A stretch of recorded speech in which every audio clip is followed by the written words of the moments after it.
Salut à tous, c'est Julien et aujourd'hui on va parler souris. On va surtout parler firmware de souris parce que moi les souris gamer et que des LED, RGB, tout ça je m'en fous un peu. Aujourd'hui on va parler un peu des firmware de ces souris là. Donc comme vous pouvez le voir c'est une souris qui est quand même assez vieille, hein. Donc enfin, c'est des vieilles souris Microsoft qui ont l'air très nulles comme ça, mais qui en réalité ont une très bonne qualité. Je sais que Logitech aussi a fait des souris comme ça à un moment. Microsoft, je crois qu'ils en font plus des comme ça non plus. Mais en fait, donc là on peut voir la marque. Donc quand on la retourne, donc USB PS2 compatible, voilà.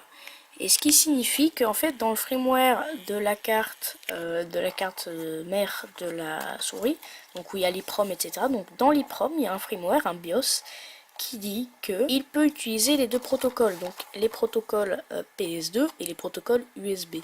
Donc en fait ce sont deux protocoles de transmission différents, hein. Donc là par exemple là c'est branché en USB et ça utilise un protocole numérique USB en fait, donc avec les 4 broches, donc plus data 1, data 2 et moins, voilà. Le PS2 utilise un protocole différent. Bon là je pourrais pas vous le montrer mais je pense que je ferai une petite aparté dans une autre vidéo parce que là j'ai pas un PC que je peux utiliser comme ça. En fait au début je pensais, oula le focus, voilà. Au début en fait je pensais que vous savez les adaptateurs souris donc USB vers PS2, voilà, donc je parle de ce genre d'adaptateur. Donc ça c'est un adaptateur violet, donc c'est pour le clavier, et les adaptateurs souris sont verts pour la souris, parce qu'en fait par rapport au port PS2 en fait le vert est assigné à la souris, donc où il faut brancher la souris, et le violet c'est la prise violette, c'est où il faut brancher le clavier finalement, voilà. Donc en fait je pensais à l'époque, du coup là je me suis un peu renseigné, que en fait c'était ça qui faisait une compatibilité. C'est-à-dire que en fait, comment fonctionne une souris? Et bien c'est très simple.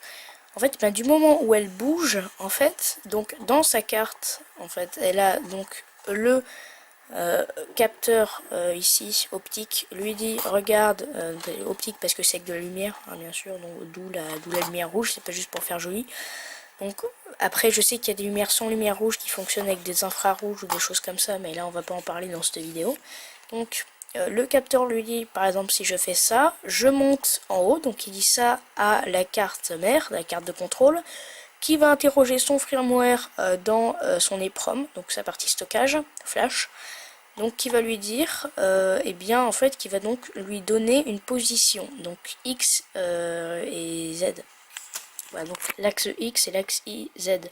Donc l'axe Z c'est la hauteur et l'axe X c'est la longueur. Donc en fait ensuite elle va aller interroger son microprocesseur. Donc je pense que ça doit être de l'ARM, bon ces choses comme ça, mais c'est pas l'important aujourd'hui. Donc il va lui dire, donc il va faire les calculs nécessaires pour donner ces données là. Donc ces données qui sont sur l'axe des X et l'axe des Z où est positionné le curseur de la souris. Et donc ensuite, et ben en fait du coup ça lui donne un X égale la position, et donc en unité px, donc pixels, et après un Z en unité toujours pixels. Et donc ensuite, et ben il interroge du coup son bus USB, enfin il lui envoie l'information, donc ça parcourt tout le câble, ça vient là, et ensuite et ben le contrôleur bus USB du PC, et ben il fait bouger la souris, donc c'est tout instantané. Donc là vous allez me dire ouais mais genre si on fait ça, en fait la souris on voit qu'elle bouge, genre elle se téléporte pas de là à là. Ah oui, parce qu'en fait tout simplement vu que c'est des toutes petites tâches à faire ça, donc donner une position X et Z, en fait du coup à chaque fois que tu le bouges d'un millimètre, donc en fait là et ben il y a des milliers de positions X et Z qui sont envoyées en fait, voilà. Et donc en fait ça c'est le protocole USB, donc qui est complètement numérique. Et donc en fait pour le PS2, bon c'est pratiquement la même chose. Mais pour l'USB en fait, à quoi servent les broches data 1, data 2, c'est pour le pilote en fait. Et le PS2 n'a pas besoin de pilote. Donc l'USB est de l'actif et le PS2 est du passif, donc il n'a pas besoin de pilote, il est juste alimenté, il envoie les données et c'est tout en fait, tout simplement. Donc en fait là ça utilise donc le pilote de Windows qu'on voit qui s'installe ici. Bon là vu que c'est déjà installé la souris Windows bien sûr on le voit pas, du coup c'est ça en fait qu'on voit, la petite icône sur Windows, l'espèce de PC avec la boule verte qui tourne, en fait c'est quand il installe un pilote, et du coup qu'après il le cherche sous Windows Update, etc. pour voir s'il y a des mises à jour. Donc ça c'est bien des pilotes qui ont été faits par Microsoft, donc qui sont appliqués et donc qui permettent de créer une interface. Donc en fait l'interface c'est le bus USB, donc avec le câble. Donc l'interface c'est pas forcément une interface graphique avec des icônes, etc. Une interface c'est quelque chose qui permet à l'humain de communiquer avec quelque chose d'autre, ou même pas à l'humain en fait, à quelque chose de communiquer avec quelque chose d'autre. Prenons un exemple. Par exemple, un disque dur, là, voilà, donc là j'en ai un sous la main. Voilà, donc ça c'est un Western Digital 250 Go en IDE. En fait, donc dans les disques durs, il y a deux parties. Il y a une partie qui est mécanique, donc où il y a les disques qui tournent et les têtes qui se rejoignent, enfin il y a donc les têtes qui lisent sur le disque. Et ensuite, il y a cette partie qu'on va donc appeler le PCB, donc avec un BIOS, etc., comme dans une souris ou n'importe quoi.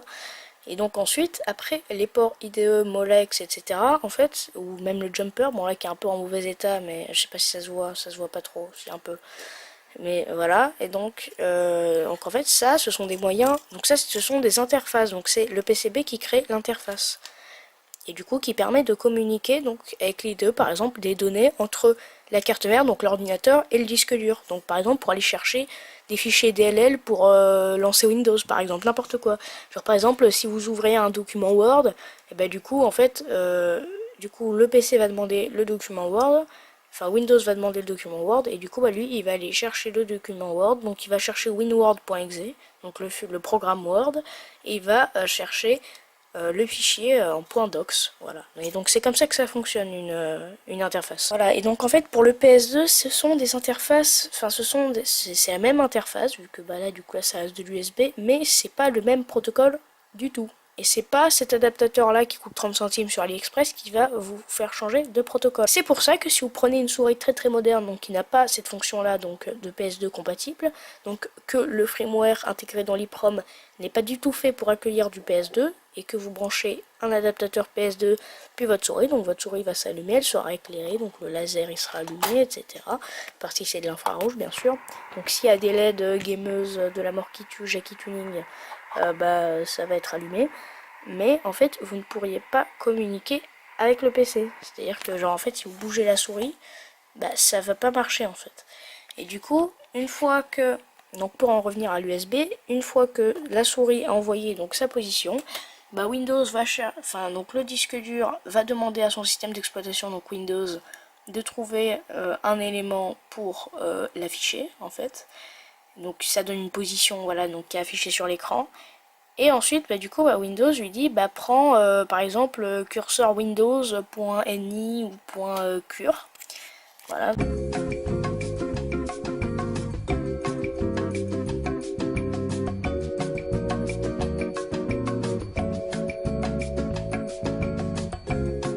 Voilà, donc si vous voulez savoir où sont vos curseurs Windows, il suffit tout simplement d'aller dans le disque dur où est installé Windows. Voilà, donc bon là c'est une machine en HDD, donc c'est normal que c'est lent. D'ailleurs j'ai commandé un SSD, normalement je vais bientôt le recevoir.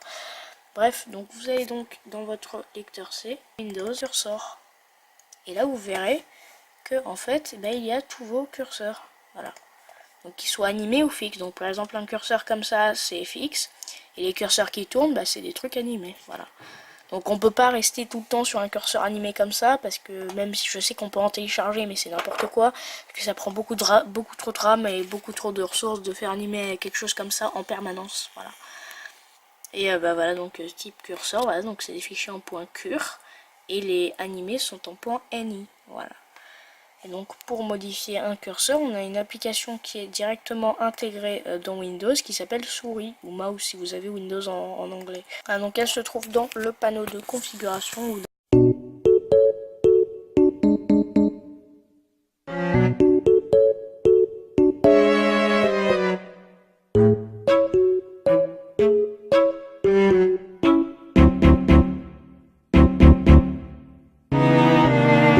Ici on a le pilote, soit de votre souris, soit de votre touchpad, soit rien s'il n'y a pas de pilote installé ou si c'est les pilotes Windows de base.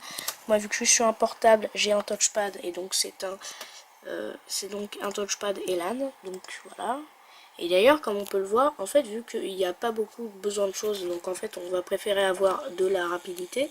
En fait, certains touchpads, notamment celui-ci, sont branchés en PS2. Donc bien sûr, vous voyez pas un câble qui sort du PC qui se rebranche, mais c'est direct. En fait, le connecteur qui est soudé à la carte mère, en fait, firmwairement, je sais pas si ça se dit logiciellement, c'est du PS2. En fait, ça utilise le protocole du PS2 pour tout simplement passer. Bah, donc ensuite, on peut changer les curseurs ici, voilà. On peut s'amuser, machin. Si on a un peu du temps à perdre et des ressources à gaspiller, voilà, on peut changer, on peut mettre un truc négatif, comme ça, voilà. Bon, moi je m'en sers pas, je garde celui qui est de base, voilà, ça me va très bien. Et voilà, et bah du coup, en fait, ce genre de souris ont donc un firmware qui sait comment utiliser le PS2. Donc en fait, du moment où vous branchez un PS2 dessus, et en fait, donc si l'adaptateur est assez bien fait, normalement c'est bon pour tous les adaptateurs, à part si c'est un truc cheap nul. En fait, donc la souris va dialoguer avec ça, et donc en fait, donc dans l'USB, le PS2 donc va dire je suis branché sur du PS2, et il y a la souris donc qui va dire ah bah ok c'est du PS2, je change mon protocole toute seule, et donc ça fait partie de son firmware qui est donc stocké dans l'EEPROM, comme je le rappelle. Donc c'est donc une petite mémoire flash qu'on retrouve genre dans les cartes Arduino ou des choses comme ça, voilà, au lieu d'avoir des gros disques durs. Ce qui est quand même pas mal hein, pour une souris. On va pas se trimballer avec ça par-dessus une autre souris, ce serait quand même un peu con, ou même une compact flash c'est déjà énorme, enfin pour ce genre de dispositif tout petit. Et voilà, donc c'était juste une petite vidéo pour vous expliquer le fonctionnement du PS2. Et en fait c'est à peu près pareil hein, pour les clics en fait, pour les clics du coup. Et ben en fait une fois que le capteur reçoit un clic, et ben en fait il fait pareil, donc il passe par le firmware, ensuite c'est le bus USB qui envoie, donc après c'est clic 1, clic 2 et clic 3 pour le clic de la molette, et ensuite du coup pour descendre c'est pareil que le capteur optique. En fait du moment où on descend d'une position, et ben l'ordinateur descend, envoie une position qui a été changée en up ou en down suivant si ça monte ou si ça descend, donc monter, descend. Et ensuite, ça descend ou ça monte sur l'ascenseur qu'on est en train d'utiliser. Aussi, on peut modifier en fait de combien est-ce que ça descend, justement dans le petit programme qu'on a utilisé tout à l'heure. Voilà. Donc là, si on va dans molette, et en fait, on peut définir la vitesse. Donc si ça monte, en fait, ça c'est des lignes, en fait, c'est des champs, en fait. C'est des champs de texte. Voilà. Donc une ligne de champ de texte. Combien est-ce qu'on veut descendre? Voilà. Donc ça c'est pour le vertical et ça c'est pour l'horizontal. Voilà. Moi je mets à 1 partout. Bon ça c'est une nouvelle machine que je viens de configurer, donc j'avais pas encore mis ce genre de paramètres. Et voilà. Du coup moi je vous souhaite à la prochaine. J'espère que cette vidéo vous a plu. Si vous avez une remarque à faire, n'hésitez pas à la faire en commentaire. Qu'elle soit positive ou négative, si c'est constructive on s'en fout, si ça reste dans la politesse, etc. Et dans le respect des autres. Et puis voilà, moi je vous laisse. À bientôt pour une prochaine vidéo.